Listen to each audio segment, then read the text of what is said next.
El suicidio a través de la historia 2.1 época antigua.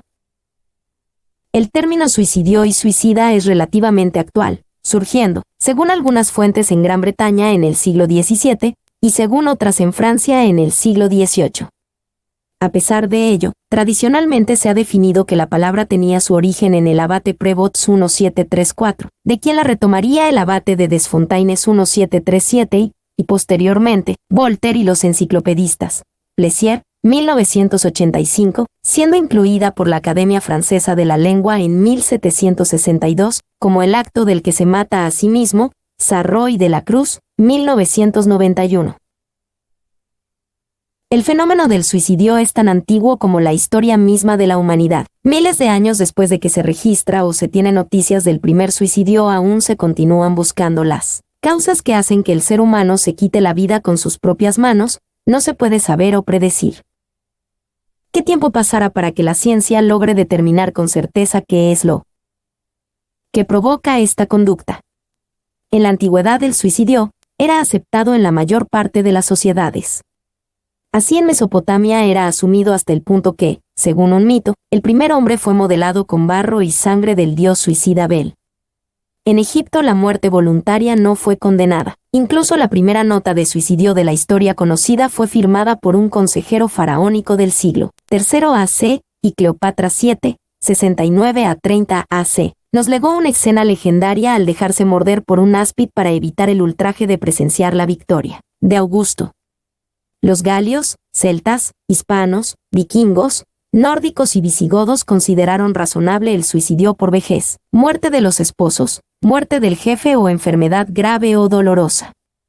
En China el suicidio era un acto de honor y lealtad, mientras que en Japón se llevaba a cabo mediante un acto ceremonial, motivado por expiación o por derrota. En Mesoamérica los mayas veneraban a Iztav, diosa del suicidio. Según los mayas, quienes se suicidaban iban directamente al paraíso porque su diosa Iztac se ahorcó colgándose de las puertas del cielo. Era una práctica tolerada para defenderse de situaciones extremas, salvar el honor de una persona, de la vergüenza pública o de las desgracias. Solo entre las tribus africanas se rechazaba el suicidio, al considerar que reflejaba la ira de los antepasados y se asociaba a brujería.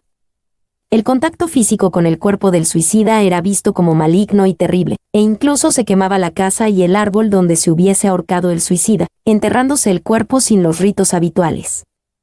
En la Grecia clásica, a través de la mitología, empieza a consolidarse una simbología del suicidio en la que se introducen diversos sentimientos como desencadenantes de la muerte voluntaria. Así venganza, decepción, Egeo se suicidó por creer a Teseo muerto, culpabilidad. Yocasta lo hizo al descubrir su incesto, y locura, Ajax al no conseguir las armas de Aquiles, fueron considerados motivos para abandonar la existencia. Posteriormente el suicidio trasciende de las narraciones míticas y pasa a ser una cuestión importante de la reflexión filosófica, pero por otra parte comienza la condena social del mismo. Platón rechaza el suicidio porque considera que solamente los dioses deciden cuándo debemos abandonar la vida, y hace una excepción en el caso de que los dioses intervengan y lo soliciten expresamente, tratando de impedir el suicidio por molicie, huir de los trabajos y cobardía ante las dificultades de la vida. Evidentemente esta postura crea graves dificultades, ya que no hay manera de saber si el que se mata siente el llamado de los dioses o cree haberlo sentido. Esta actitud propició la inclusión del suicidio en la temática legislativa y por lo tanto el establecimiento de sanciones a los suicidas. Aristóteles se muestra claramente en contra del suicidio. Lo condena no solo por ser un atentado contra la propia vida, sino porque afecta a la ciudad, y por tanto, el deshonor debía acompañar al que se destruía a sí mismo, por cometer una injusticia contra la ciudad, hecho no permitido por la ley. Pero, a pesar de estas opiniones condenatorias y cuidadosas de la vida en comunidad, la prohibición en Grecia no era absoluta. El suicidio se permitía si estaba ordenado por el Estado, si era un llamado de los dioses, si se producía bajo la opresión de un dolor incurable o si uno se enfrentaba sin defensas a una vergüenza intolerable se aceptaba. Por tanto, un suicidio razonado en el cual los motivos otorgaran un peso suficiente al acto y previamente se pidiera permiso a la autoridad, al Senado. En la Roma imperial se consideraba honorable entre políticos e intelectuales, y estaba prohibido entre los esclavos. Cicerón, 106 a 43 AC, o condenaba, con las excepciones del acto heroico y el propio sacrificio en defensa del honor. Séneca, 4 AC, 65 DC, entendía el suicidio y su consumación como la puesta en práctica de la libertad que posee el ser humano, para abandonar una vida que considera ya indigna e impropia de su razón. Honor y libertad son los dos pilares que sustentan su teoría sobre el suicidio como un acto moral y valiente, nunca de desesperación ni cobardía. Lo considera un acto de total coherencia con la razón, como la manera de asegurar nuestra propia libertad frente a la vida, la cual no ha de ser retenida siempre, pues lo bueno no es vivir, sino vivir bien. Por eso el sabio vivirá tanto como deberá, no tanto como podrá. Séneca inaugura con su pensamiento una visión en la que en la actualidad se apoyan aquellos que defienden la calidad de la vida frente a la santidad de ésta. Realmente no se sabe con exactitud cuándo ocurrió el primer suicida, sin embargo, la historia dedica unas líneas a Periandro, siglo VI AC, uno de los 7 sabios griegos. Diógenes Laercio contó cómo el tirano corintio quería evitar que sus enemigos descuartizaran su cuerpo cuando se quitara la vida, por lo que elaboró un plan digno de Norman Bates. El monarca eligió un lugar apartado en el bosque y encargó a 2 jóvenes militares que le asesinaran, enterraran allí mismo. Pero las órdenes del maquiavélico Periandro no acababan ahí. Había encargado a otros 2 hombres que siguieran a sus asesinos por encargo, les mataran y sepultaran un poco más lejos. A su vez, otros 2 hombres debían acabar con los anteriores y enterrarlos algunos metros después, así hasta un número desconocido de muertos. En este punto cabe preguntarse si realmente fue un suicidio o asesinatos por encargo. En la India, los partidarios de la secta Jaima se suicidaban arrojándose a las ruedas del carro de su divinidad. También se aceptaba el suicidio si moría uno de los esposos. En la India, bajo la influencia del brahmanismo, los sabios, en su búsqueda del nirvana se suicidaban frecuentemente en el transcurso de fiestas religiosas. 2.2 El suicidio en la Edad Media. En la Edad Media surgió una mentalidad social y cultural que consideró el suicidio tabú y marcó una clara ruptura con la antigüedad clásica, apareciendo la prohibición absoluta del suicidio junto al castigo social y religioso. San Agustín arremete contra la muerte voluntaria, apoyándose en las Sagradas Escrituras y el quinto mandamiento, no matarás. Considera que este mandamiento no va dirigido únicamente al prójimo sino a cualquier ser vivo en general. Así el que se mata a sí mismo comete pecado contra el quinto mandamiento. Sin embargo, para explicar los suicidios cometidos por los santos, San Agustín opta por retomar la idea de Platón: si es el mismo Dios el que realiza el pedido, no nos es lícito despreciar los mandatos de aquel. El cristianismo ve como virtuoso y fuerte al hombre que soporta todas las infamias de la vida. La salida racional de la existencia ya no es una prueba de valor sino más bien de cobardía frente a la vida, una mente débil, que no puede soportar una vida miserable.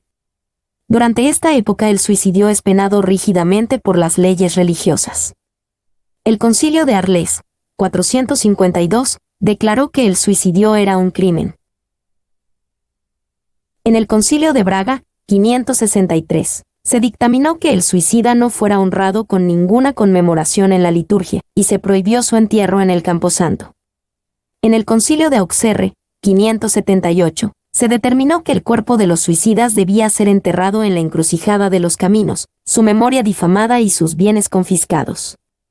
Posteriormente, Santo Tomás de Aquino, 1225 a 1274, anexa el argumento de San Agustín sobre el suicidio como un atentado contra la ley natural y contra Dios y el pensamiento aristotélico del perjuicio a la comunidad, por lo que suicidarse es un pecado y además conlleva otro gran mal, el no tener tiempo para una penitencia que pueda expiar tan horrendo pecado que va en contra de Dios, de la comunidad y de uno mismo.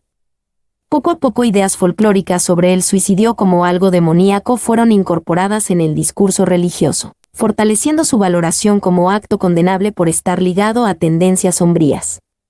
C. Propagaron los castigos religiosos como la excomunión y la negativa a enterrar a los suicidas en el cementerio.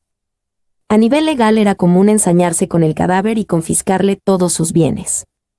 Y además, curiosamente, el suicida fallido solía ser condenado a muerte, pero la consumación del suicidio entre los reos tampoco eximía de ser ahorcado, despedazado o quemado. Estos castigos respondían al temor y al deseo de controlar un acto que era considerado delictivo y debía ser condenado para evitar su propagación. 7. 2.3 El suicidio y la Biblia. La Biblia dice, y arreció la batalla contra Saúl, y le alcanzaron los flecheros, y tuvo gran temor de ellos. Entonces dijo Saúl a su escudero, saca tu espada, y traspásame con ella, para que no vengan estos incircuncisos y me traspasen, y me escarnezcan. Mas su escudero no quería, porque tenía gran temor. Entonces tomó Saúl su propia espada y se echó sobre ella. Y viendo su escudero a Saúl muerto, él también se echó sobre su espada, y murió con él. Así murió Saúl en aquel día, juntamente con sus 3 hijos, y su escudero, y todos sus varones. 1 S31, 3-6. Ni el Antiguo ni el Nuevo Testamento parecen prohibir el suicidio de forma muy explícita, aunque se encuentran en ambos relatos de suicidio. Viejo Testamento Jueces 9, 54. Abimelec le pidió a un escudero que lo atravesara con una espada. Suicidio asistido. Jueces 16, 30. Sansón, muera yo con los filisteos al derrumbar el lugar, se aplasta junto a todos los que estaban en él mismo. Suicidio ampliado. Reyes 1, 16, 18. Zimri, cuando vio que la ciudad iba a ser tomada, entró en la fortificación, prendió fuego al palacio real y murió. Maquebeos 1, 16, 46. Eleazar, al igual que Sansón, muere por aplastamiento. En este caso por un elefante se sacrificó por salvar a su pueblo y ganarse la fama eterna. Suicidio altruista. Maquebeos 2, 10, 13. Ptolomeo, Macrón, al no poder desempeñar con decoro tan alto cargo, desesperado se envenenó. Samuel 2, 17-23. Aitofel, fue a su casa, puso todo en orden y se ahorcó. Maquebeos 2:14, 42-46. Rasis, uno de los ancianos de Jerusalén, muy patriota, de muy buena fama y bondadoso, llamado padre de los judíos, al ser rodeado por el enemigo y ante el temor de caer en sus manos y padecer ultrajes, se hirió en el vientre, pero no moría, subió el muro y se arrojó al vacío, pero tampoco murió, se estrelló contra una roca abrupta y con ambas manos agarró sus intestinos y los arrojó al enemigo. Tobías 3, 10. Se describen las ideas suicidas de Sara. Se sintió tan afligida que quiso ahorcarse. Los mandamientos de la ley de Dios. El 5.º mandamiento, no matarás. El 6.º mandamiento, no cometerás actos impuros. 10. 2.4 El suicidio en el Renacimiento. Durante el Renacimiento, aunque algunas posiciones filosóficas disentían de la valoración del suicidio como pecado o crimen, y lo justificaban en determinadas circunstancias de dolor y sufrimiento, a nivel popular persistían las mismas actitudes de condena hacia los suicidas.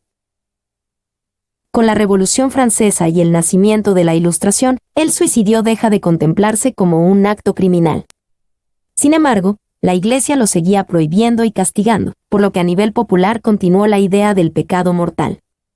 Con el nacimiento del romanticismo, se exalta el sentimiento, y se valoran las motivaciones psicológicas por encima de la ética y se considera el suicidio como un acto libre y como expresión de desesperanza. Para Jasper y los filósofos existencialistas, el suicidio es la expresión máxima de la dignidad humana y es la forma de expresar el hombre su libertad. En la España de los siglos XVIII y XIX se condenaba el suicidio, ya que era un acto que iba contra Dios, aunque la pena era menor si se debía a enfermedad, miseria o falta de trabajo. En el siglo XX la postura cambia y se empieza a tener en cuenta la influencia del ambiente social y moral en la conducta suicida. Hoy está condenado el suicidio en las religiones cristiana, judía e islámica. El suicidio es un tema tabú en nuestra cultura porque no hemos sido educados en la idea de la muerte, incluso cuando se trata de un fallecimiento por causas naturales, y porque las creencias religiosas predominantes en el sur de Europa siempre lo han considerado una conducta reprochable. 2.5 El suicidio en la Edad Moderna.